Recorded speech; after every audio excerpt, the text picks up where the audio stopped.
let's see. When I got off of active duty in the summer of '67. I lived in the Bay Area, so some of you may know that was the summer of love. Right. It was exploding right across the street. And I had made a real promise to myself that, I'm going for broke here.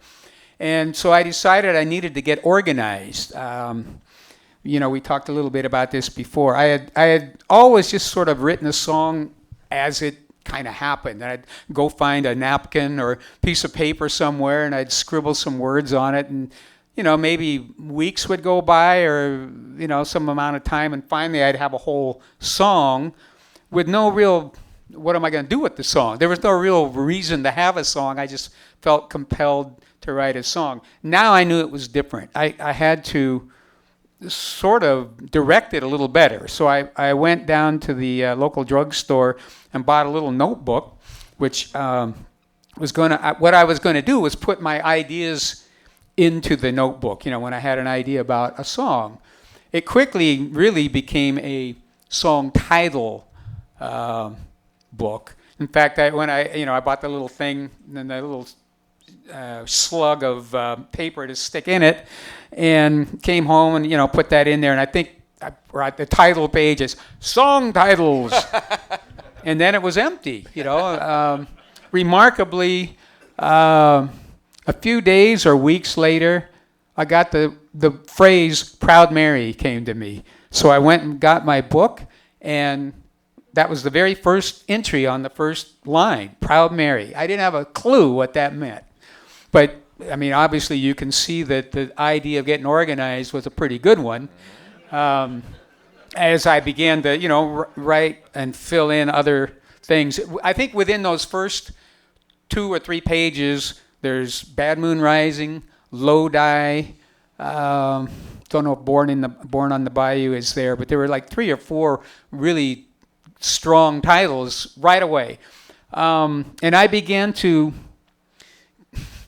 what I would call it is, I didn't sit down really to write, because I'd heard about the syndrome where people sit in front of what a typewriter is.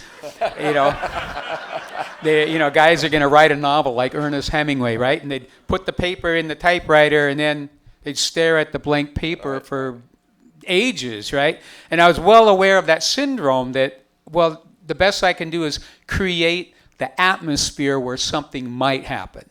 So for me, that meant going somewhere quiet. I had a room upstairs a little later in another house where I could be alone and quiet. That usually meant the middle of the night, by the way.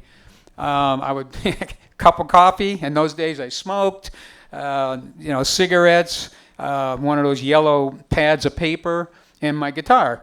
And I would just kind of sit there and wait for an idea. I'd fiddle with the guitar and come up with a guitar lick.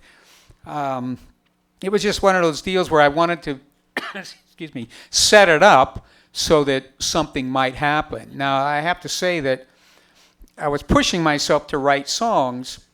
Therefore, for every, let's say, good song you heard, like Bad Moon Rising, there were, I used to say then, there were 10 more that were stinko. But I didn't finish those. I usually, I'd get a verse or 2 verses and a chorus or something, and I go, man, this is just dead end. It's not good. So I would really just kind of stop and go on.